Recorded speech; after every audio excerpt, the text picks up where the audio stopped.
medical technologists ay kilala bilang unsung heroes ng ating lipunan.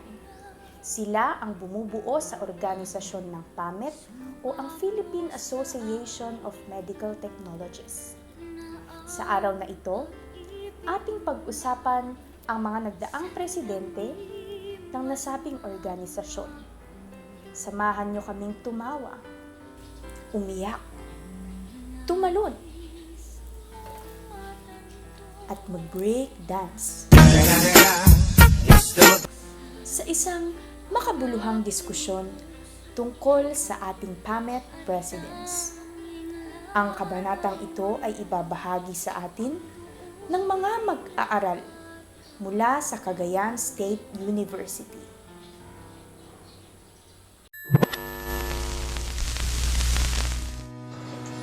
Mr. Charlemagne Titamondong, 1963 to 1967. He succeeded the working for the Bill number 7682 for the medical technologies.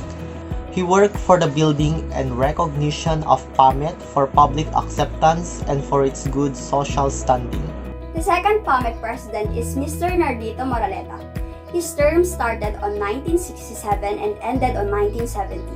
One of his many contributions is that he has worked for the passage of Senate Bill number 996 and signed into the law by President Ferdinand E. Marcos into Republic Act number 5527 or the Medical Technology Act of 1969.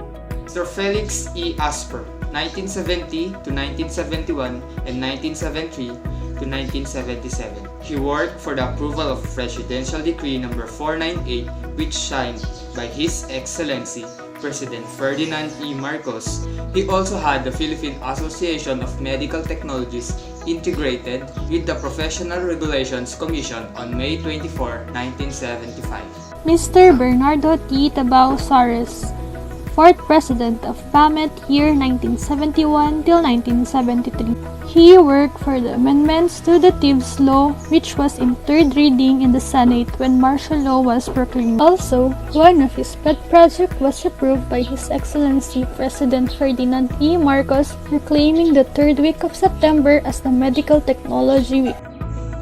Miss Angelina R. Jose, January 1973 to September 1973. She worked for the approval of the professional tax through the Bureau of Internal Revenue that all registered medical technologists should pay a professional tax in the amount of 75 pesos yearly. The sixth PAMET president is Miss Venerable C.V. Oca. Her term started on 1977 and ended on 1982. She worked for the adaptation of PAMET hymn and hosted the second AAMLP conference. Miss Carmencita P. Acedera, 1982 to 1992. She worked for the membership of PAMET with the ASEAN Association of Medical Laboratory Technologies. She introduced PAMET to the different companies and well-known organizations, both local and international.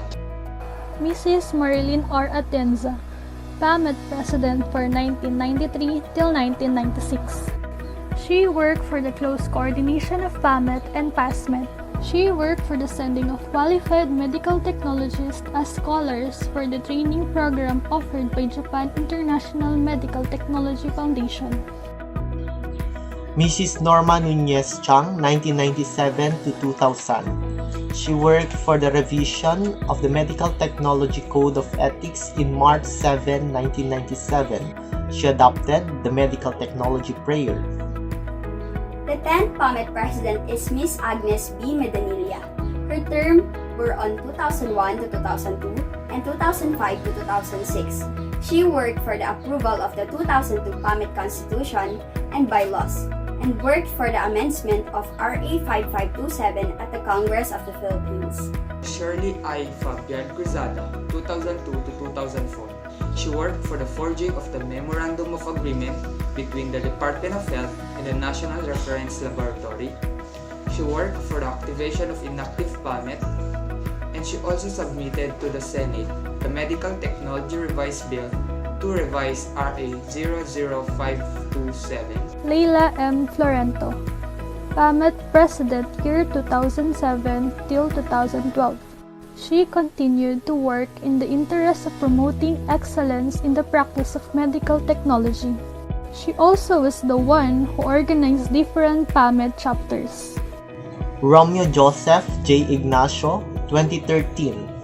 Medical technologies soar high through voice, visibility, oneness, integrity, commitment, and excellence. He worked for the upliftment of the medical technology profession. The current PAMET President of the Philippines is Mr. Ronaldo E. Puno. He is complemented by his meaningful involvement in various government agencies such as Department of Health and Commission on Higher Education. He is also actively involved in different international organizations such as ASEAN, AACLS, and International Federation of Clinical Chemistry, among others. Iyan po ang kwento ng ating PAMET Presidents. Sa kalagitnaan ng pandemya na nararanasan natin ngayon, patuloy tayong makiisa sa ating mga medical technologists at iba pang frontliners. Muli, kami ay lubusang nagpapasalamat sa inyong serbisyo para sa mamamayang Pilipino.